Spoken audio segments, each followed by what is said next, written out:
Welcome back, entrepreneurs of the underworld. Today we're diving deep into Drug Dealer Simulator 2, the open-world sequel to one of the most bizarrely compelling indie hits of the last few years. Developed by Byte Runners and published by Movie Games, this follow-up trades the gritty city streets of the original for a tropical archipelago full of opportunity, danger, and a whole lot of questionable business decisions. But does it elevate the formula or overdose on ambition? Let's break it down. You play as a fugitive named Eddie, hiding out on Isla Sombra after fleeing your past. With no money, no allies, and no legal options, you do what any enterprising outlaw would: start a drug empire from scratch.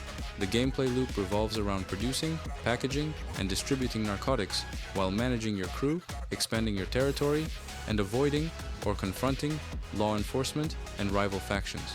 The core mechanics are built around a surprisingly deep resource management system. You'll grow plants, process them into various products, and distribute them through a network of dealers. As your empire grows, you'll unlock new production methods, hire staff, and automate parts of your operation. It's a satisfying progression curve, especially in co-op, where you and up to two friends can divide responsibilities and build your empire together. But for every high, there's a come down. Much of the gameplay is menu-driven, with little visual feedback for your actions. Mixing drugs, managing inventory, and assigning tasks all happen through static interfaces, which can feel sterile and repetitive. The lack of animations or tactile interaction makes the experience feel more like spreadsheet management than immersive simulation. The world of Isla Sombra is massive and visually striking, with dense jungles, coastal towns, and cartel-controlled zones. It's a refreshing change from the urban sprawl of the first game, and the setting adds a lot of flavor. Unfortunately, getting around is a chore.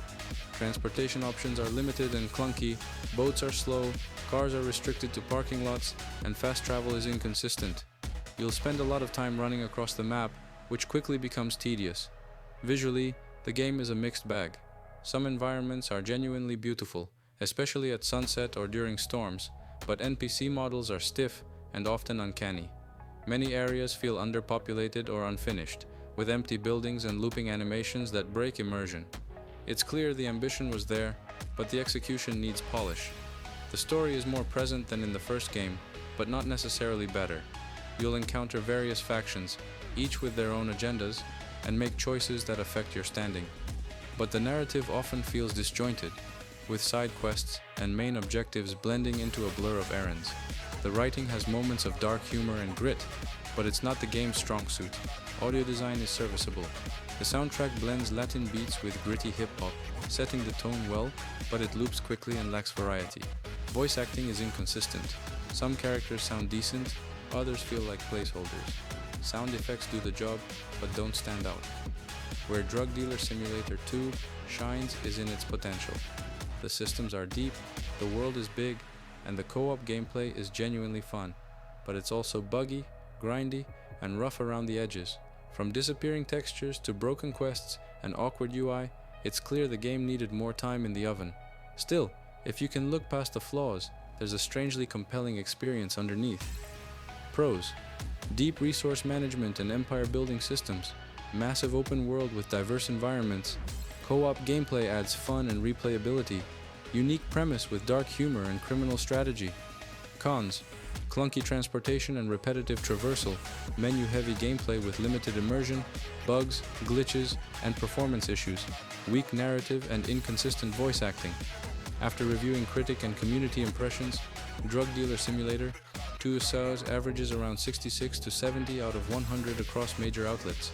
Based on our experience, we're giving it a 73 out of 100, a flawed but fascinating sim that's best enjoyed with friends and a healthy dose of patience. It's not for everyone, but if you like the first game or enjoy quirky management sims, it might just be your next guilty pleasure. That's our review of Drug Dealer Simulator 2. What do you think? Underground classic in the making, or just another busted hustle? Drop a comment below, and don't forget to like, subscribe, and hit the bell so you don't miss our next review. Game on!